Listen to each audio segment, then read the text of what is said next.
पंजाब का दूसरा tax free जो बजट है वो पेश किया गया है। ना पिछले साल बजट जो है वो उसमें टैक्स लगाया नया, और ना इस साल को लगाया गया, और वो पहले से ज्यादा बड़ा बजट पेश किया गया। सेहत का और तालीम का, ज़राअत का खास तौर पर ख्याल रखा है। हॉस्पिटल जो पिछले साल बनने शुरू हुए थे वो इस साल कंप्लीट हो जाएंगे, और इस साल में जो लाहौर में दूसरी ऑरेंज लाइन अंडरग्राउंड, और उसके अलावा दूसरे गुजरांवाला में और फैसलाबाद में, वो भी इंशाल्लाह ताला इस साल शुरू हो जाएंगे। क्या कहेंगे इस पंजाब के बजट पर सर आप? तो ये सब देखिए, पूरा पाकिस्तान इस वक्त जो है ना एक जंग की हालत के अंदर है। और वो जंग क्या है? फौज अपना काम कर रही है, फेडरल गवर्नमेंट अपना काम कर रही है, फेडरल पार्लियामेंट अपना काम कर रही है, पंजाब असेंबली अपना काम कर रही है, बाकी के 3 सूबे अपना काम कर रहे हैं, 2 रियासतें हैं पाकिस्तान की वो अपना काम कर रही हैं। ये है पाकिस्तान की असल जंग जो बेहतरीन तरीके से हो रही है। उसके अंदर जो इस वक्त में सबसे बड़ा पाकिस्तान की डेवलपमेंट का जो किरदार अदा कर रही है ना, वो गवर्नमेंट ऑफ पंजाब कर रही है। तो best of the best budget है। हर तरफ से रिलैक्स दिया गया, कोई एक्स्ट्रा जो है ना टैक्स नहीं लगाया गया। और हमने पिछले साल के अंदर देख लिया कि दौरान ईयर भी कोई नया टैक्स या कोई नया जो है ना मंसूबा इस तरह का नहीं लाया गया कि जिसके अंदर टैक्स गेनिंग की जाए और अवाम की जो है उसको उसके खून पसीना निचोड़ा जाए। नहीं, बल्कि रिलैक्स दिया गया। मेडिकल के अंदर हमने एक से एक बड़ा पैकेज देखा, एजुकेशन के अंदर देखा, और फिर हमने ट्रांसपोर्ट के अंदर देखा, और हमने रोड इंफ्रास्ट्रक्चर के अंदर देखा, और प्लस हमने जो जो फेडरल का होना चाहिए मंसूबे के छोटे कर्जे और लोगों को फैसिलिटेट करना आप उनके कारोबार के हिसाब से, उसके अंदर हमने पंजाब को देखा कि जो दोनों साइड आ जाती है, लेकिन पंजाब ने अपना हक अदा किया। लोगों के घरों का जो मामला है, यानी कि अपने घर बनाना, ये बहुत बड़ा मसला होता है पूरे पाकिस्तान के अंदर। तो उसके अंदर हमने देखा ये जो बजट आया ना, इसके अंदर आप ये देखें कि मरियम नवाज शरीफ के जो एक्शंस थे वो क्या बता रहे थे। वो ये बता रहे थे कि वो अपने घर को बनाने में, पंजाब को बनाने में, जो पाकिस्तान उनका घर है लेकिन जिम्मेदारी इस वक्त पंजाब के घर की है ना, तो वो एक एक चीज के ऊपर इतनी मुतमईन थी, और एक एक चीज को वो कितना थॉरल जो है ना वो चेक कर रही थी, और वो ये कह रही थी, वो उनका एक्शन बता रहा था कि हम एक्स्ट्रा से एक्स्ट्रा करेंगे। यानी कि पिछला 1 साल, लेकिन अब खिदमत का असल दूसरा साल शुरू होगा, और उसके बाद अगर ये 5 साल लग गए तो बहुत बड़ा जो है ना इनकलाब होगा जो पंजाब के अंदर होगा, लेकिन उसकी वजह से पूरा पाकिस्तान जो है ना वो फैसिलिटेट होगा। और अगर आप देखें कि पंजाब के जो बॉर्डर्स हैं उनके ऊपर कितनी तवज्जो है, जो कि डिटेल्स के अंदर आई है, ठीक है, इस बजट के अंदर नहीं बताई गई, लेकिन अगर आप मैपिंग देखें तो जो छोटे इलाके, जो पसमानदा इलाके हैं, इस साल उनके लिए कितने बड़े बड़े खतीर रकमें जो रखी गई हैं, जो मंसूबे हैं वो शहरों से ज्यादा कस्बों में, देहातों में, और जो दूर दराज इलाके हैं उनके अंदर रखी गई हैं। आप देखें पूरा सराइकी जो सेक्टर है उसके अंदर कितने बड़े बड़े मंसूबे जो है ना ऐलानात हुए हैं, और मैपिंग देखें तो उसके अंदर हमें वाजे नजर आ रहे हैं।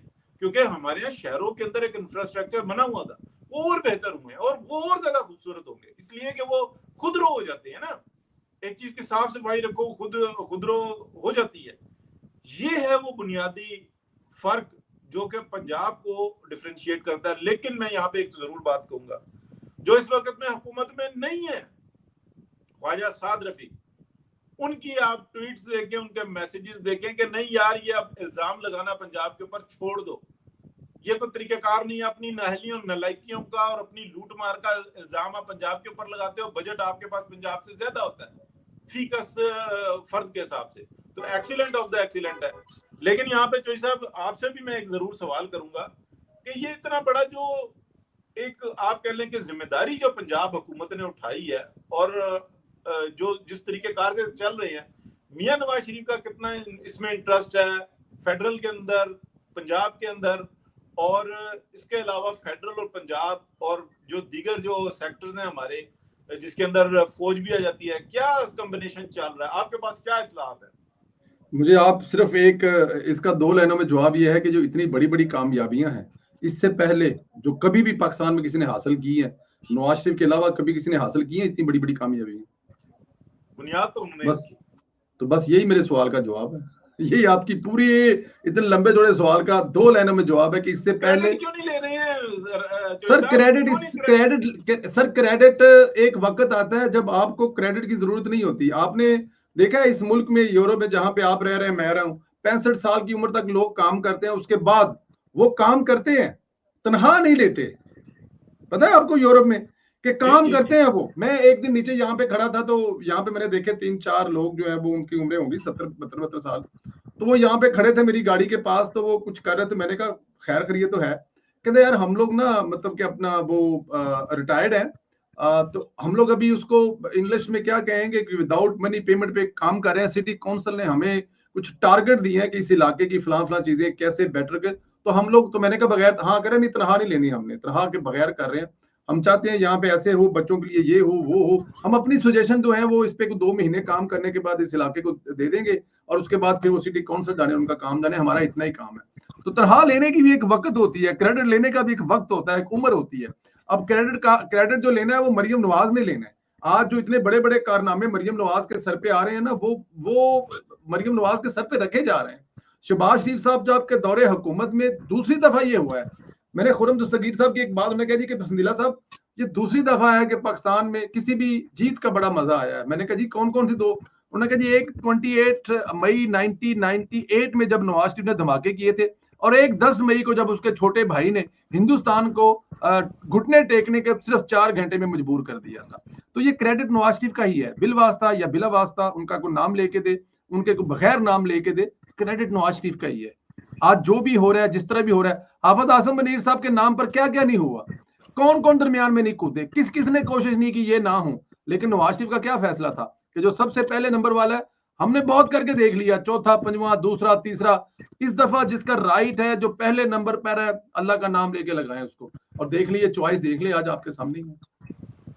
कोई शक नहीं है। चौधरी साहब, मैं अंदर की एक बात जरूर बताऊं। आप जानते हैं जब जनरल हाफिज आसिम मुनीर को आर्मी चीफ बनाने की बारी आई, और तो मियां साहब को के सामने माजी भी था जी, लेकिन मियां साहब ने जो मालूमात हासिल की उसके अंदर ये पूछा कि क्या इस शख्स ने जो एक नंबर पे है, इतने माजी के इस सारे उतार चढ़ाव में, जिसमें खुल के मैं बात कर देता हूँ, बाजवा डॉक्ट्राइन चल रही थी, जो हुक्म होता था उसको ओबे करना होता था, क्या माली फायदा हासिल किया कोई? तो वहां पर आया कि सिफर। तो कहने लगे जो कुछ किया वो डिपार्टमेंट के लिए किया, डिपार्टमेंट जाने वो जाने, इस शख्स को ही कंसीडर करना है और करवाया। और आपको ये याद होगा कि एक मरहले पे वजीर आजम पाकिस्तान मियां शहबाज शरीफ ही उस वक्त में भी वजीर आजम पाकिस्तान थे जब इनको लगाया गया, तो ये कहा गया कि आप कोरोना करके सो जाओ, अंदर रह जाओ, किसी किस्म की कोई नहीं काम कॉल अटेंड करनी, बल्कि ये भी कह देना कि मुझे डॉक्टर ने मना कर दिया कि कोरोना जो है ना फोन से भी आ जाता है। तो ये बहुत बड़ा जो है ना एक इंतखाब था, और उसका हम देख रहे हैं रिजल्ट। तो फिर ये क्रेडिट अब कोई लेने वाली तो उसमें है ही नहीं है कि अब क्रेडिट लिया जाए। तो मियां मोहम्मद नवाज साहब जो है ना, वो क्रेडिटों से आप बहुत आगे चले गए हैं, अल्लाह पाक उनको जिंदगी दे, सेहत दे। डॉक्टर मुसद्दक मलिक साहब बड़ी 2 दिन खूबसूरत बातें कर रहे थे, वो उनके साथ मेरा एक चल रहा था बड़ा पुराना केस, तो उन्होंने वहां पे बहुत सारे लोगों में बड़ी खूबसूरत बातें की कि संदीला साहब मतलब ये वो।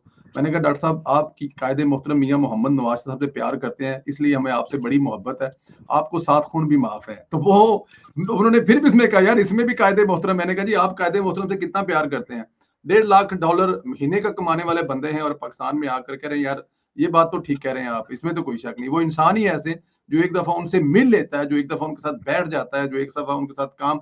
मैं एक बात बताऊं, बड़ी खूबसूरत बात की। अब ये बातें हैं जो जब जब याद आती है ये मुझे लिखनी चाहिए ताकि मैं किसी जगह भूल ना जाऊं।